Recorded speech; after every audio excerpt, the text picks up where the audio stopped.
Canada கல்கரியில் உள்ள விமான நிலைய ஊழியர்கள் மோசமான பணி நிலைமைகள் காரணமாக பிரேக்கிங் பாயிண்ட் எனப்படும் முறிவு நிலையை அடைந்துவிட்டதாக தொழிற்சங்கம் ஒன்று சாடியுள்ளது.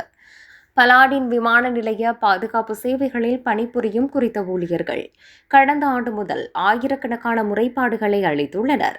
தங்கள் பணி நேரங்களில் கழிவறை இடைவேளை, குடிநீர் அல்லது சரியான ஓய்வு நேரங்கள் கூட மறுக்கப்படுவதாக அவர்கள் தெரிவித்துள்ளனர்.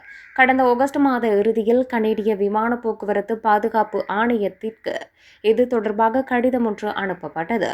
தொழிலாளர்களின் முறைப்பாடுகளை மிகவும் தீவிரமாக எடுத்துக் கொள்ளுமாறு பணி நிலைமைகள் குறித்த விதிகள் கடுமையாக பின்பற்றப்பட வேண்டும் எனவும் குறித்த கடிதத்தில் குறிப்பிடப்பட்டுள்ளது. எவ்வாறு இருக்க நிலைமை மிகவும் மோசமாக இருப்பதாக தொழிலாளர்கள் கூறுகின்றனர். இதனால் அவர்களின் உடல் நலம் வெகுவாக பாதிக்கப்பட்டுள்ளதாக அவர்கள் தெரிவிக்கின்றனர். இந்த நிலையில் ஊழியர்களின் நல்வாழ்வில் அக்கறை கொண்டுள்ளதாகவும் விமான நிலைய பாதுகாப்பை உறுதி செய்யும் அதே வேளையில் ஊழியர்கள் தங்கள் இடைவேளைகளை பெறுவதை உறுதி செய்வதாகவும் பலாடின் உறுதியளித்துள்ளது. ஆனால் பலாடின் நிலைப்பாடு தொடர்பில் தொழிற்சங்கங்கள் தொடர்ந்தும் சந்தேகம் வெளியிட்டுள்ளன.